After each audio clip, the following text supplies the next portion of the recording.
آپ سب کو مقدس اینتھنی آف پادوا کی عید مبارک ہو۔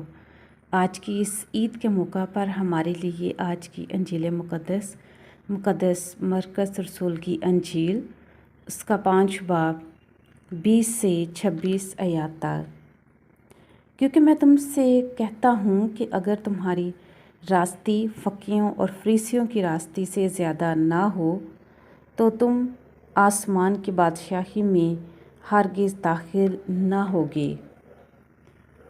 تم سن چکے ہو کہ اگلوں سے کہا گیا تھا کہ تو خون مت کر، اور جو کوئی خون کرے عدالت میں سزا کے لائق ہوگا۔ لیکن میں تم سے یہ کہتا ہوں کہ جو کوئی اپنے بھائی پر غصے ہو عدالت میں سزا کے لائق ہوگا، اور جو کوئی اپنے بھائی کو راکا کہے وہ عدالت میں سزا کے لائق ہوگا، اور جو اسے احمق کہے وہ جہنم کی آگ کا سزاوار ہوگا۔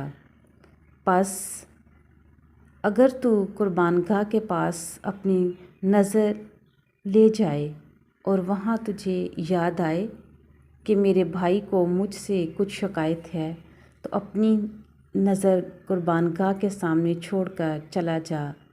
پہلے اپنے بھائی سے میل کر، تب آ کے اپنی نظر گزران۔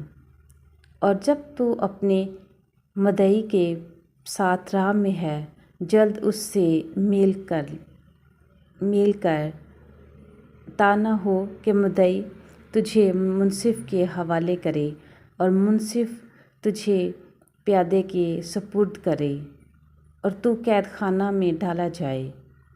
میں تم سے سچ کہتا ہوں کہ جب تک تو کوڑی کوڑی ادا نہ کرے گا، وہاں سے ہرگز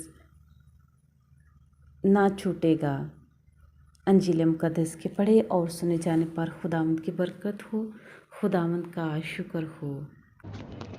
آپ سب کو سسٹر ٹامسن احمد کا سلام اور مقدس اینتھنی آف پادوا کی عید بہت بہت مبارک ہو۔ وہ 13 جون 1230 میں وفات پا گئے، اور 1 سال کے بعد یعنی 30 مئی 1231 کو پپایاسم لیو 13ویں نے انہیں عالمگیر مقدس قرار دیا۔ مقدس اینتھنی کو حیرت انگیز معجزات کرنے والا مقدس کہا جاتا ہے، اس لیے آج دنیا بھر میں لاتعداد عقیدت مند مسیحی اس مقدس کی سفارشوں کی بدولت خدا سے ڈھیروں برکات حاصل کرتے ہیں۔ سامعین، مقدس متی کی انجیل جو آج ہم نے سنی ہے وہ چونکا دینے والی ہے، اور ہر ایک مسیحی کو اپنی اپنی ذات اور کردار کا جائزہ لینے کی دعوت دیتی ہے، کیونکہ یسوع اپنے شاگردوں اور پیروکاروں کو یاد دلاتے ہیں کہ اگر ہماری راست بازی ان فقیوں اور فریسیوں جیسی ہے تو ہم بھی کبھی بھی اس کی بادشاہت میں داخل نہیں ہو سکیں گے، کیونکہ فقی اور فریسی بے شمار قوانین جو غیر انسانی ہوتے تھے دوسروں پر عائد کرتے اور خود کو بہت مذہبی اور راست باز قرار دیتے۔ ان کی زندگی میں بے حد دکھاوا اور خود پسندی تھی۔ یسوع کے دور میں یہ یہودی یہ بھی جانتے تھے کہ خون کرنا خدا کی طرف سے منع ہے، مگر پھر بھی اس قانون کو وہ اپنی شریعت کا حصہ سمجھتے تھے۔ اس لیے خدا یسوع نے جو اس کی بادشاہی میں شامل ہونا چاہتے تھے کہا کہ اگلوں سے کہہ دیا تھا کہ خون مت کرنا۔ لہذا یسوع کی بادشاہی میں کوئی ایسا سوچ بھی نہیں سکتا کہ وہ اپنے دوسرے بھائی کا خون کرے، کیونکہ صرف اور صرف خدا زندگی کا خالق اور مالک ہے۔ کسی اور کو بھی اپنی یا کسی اور کی زندگی لینے کا حق نہیں ہے۔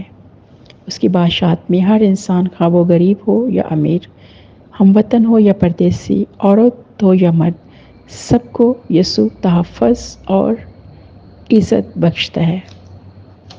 اس کی بادشاہی میں امن، بھائی چارہ، محبت، صلح، انصاف اور قبولیت ہے۔ کہ سامعین، ہم بہت دفعہ دیکھتے ہیں کہ ہمارے خاندانوں میں، ہمارے معاشرے میں اس طرح کی بادشاہی کا فقدان ہے، کیونکہ ہمارے دلوں میں ایک دوسرے کے لیے محبت کی، عزت کی، قبولیت کی، معافی اور صلح کی کمی ہے۔ اس طرح کی سوچ، رویے اور کردار والا مسیحی شیطان کے بہکاوے میں ہے، کیونکہ شیطان خدا کی بادشاہت کا مخالف ہے، جو دل کی تبدیلی اور سچائی کے ساتھ خداوند کی تعلیم اور حکم پر عمل کر کے اس کے پیچھے چلنا چاہے، شیطان اسے ورکلاتا ہے تاکہ انسانوں میں رشتوں میں مضبوطی اور اتحاد کی بجائے توڑ پھوڑ اور نفرت قائم رہے۔ اور یسوع نے ہمیں اپنی انجیل میں یہ بھی یاد دلایا کہ وہ ہمارے نذرانوں سے بڑھ کر ہم سے یہ چاہتا ہے کہ ہم ایک دوسرے کے ساتھ میل ملاپ رکھیں، صلح رکھیں، ہم ایک دوسرے کو معاف کریں، ایک دوسرے کے دکھ اور سکھ میں شامل ہوں۔ جب ہماری زندگی میں ایسی مسیحی قدریں ہیں تو پھر ہمارے درمیان اس کی بادشاہت ہے، اور پھر ہم اس کی بادشاہت کے ممبر بھی ہیں، رکن ہیں۔ آئیں آج پاک روح کی روشنی اور مدد مانگیں تاکہ ہم اپنی زندگی میں ہمیشہ خداوند کی بادشاہی کے سچے اور حقیقی رکن بن سکیں۔ خدا ہم سب کو ایسا کرنے کی توفیق عطا فرمائے، آمین۔